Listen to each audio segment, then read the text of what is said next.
Bobby direction లో నందమూరి బాలకృష్ణ హీరోగా నటించిన తాజా చిత్రం డాకు మహారాజ్. బాలయ్య హిట్ల పరంపర కొనసాగిస్తూ ఈ సినిమా కూడా మంచి కలెక్షన్స్ రాబడుతూ దూసుకుపోతోంది. సంక్రాంతి సందర్భంగా జనవరి 12వ తేదీన రిలీజ్ అయిన డాకు మహారాజ్ అద్భుతంగా ఉందని చూసిన ఆడియన్స్ చెప్తున్నారు. చాలా మంది సినిమా థియేటర్స్ నుంచి బయటకొచ్చి ఒక మంచి మాస్ ఎక్స్పీరియన్స్ ఉన్న సినిమా చూశాము అంటున్నారు. దీంతో బాక్సాఫీస్ వద్ద విధ్వంసం క్రియేట్ చేస్తోంది డాకు మహారాజ్. ఫస్ట్ డే ప్రపంచవ్యాప్తంగా 56 కోట్లు వసూలు రాబట్టి దుమ్ము దులిపేసింది. రెండో రోజు 18 కోట్ల కలెక్షన్స్ కొల్లగొట్టింది. ఇక మూడో రోజు కూడా 18 కోట్లు రాబట్టింది.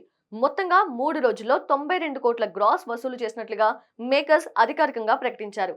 ఇక నాలుగో రోజు వసూళ్లు కలుపుకొని 100 కోట్ల క్లబ్ లో చేరబోతోంది డాకు మహారాజ్. ఓవరాల్ గా గాడ్ ఆఫ్ మాసెస్ దూకుడికి బాక్సాఫీస్ దగ్గర కాసుల వర్షం కురుస్తోంది. అఖండ, వీరసింహారెడ్డి, భగవంత్ కేసరితో హ్యాట్రిక్ హిట్ కొట్టిన బాలయ్య డాకు మహారాజ్ తో సెకండ్ హ్యాట్రిక్ కి రెడీ అయిపోయారు. ఈ సినిమాను సితారా ఎంటర్టైన్మెంట్స్, ఫార్చ్యూన్ 4 సినిమాస్ బ్యానర్ పై సూర్యదేవర నాగవంశీ, సాయి సౌజన్య సంయుక్తంగా నిర్మించారు.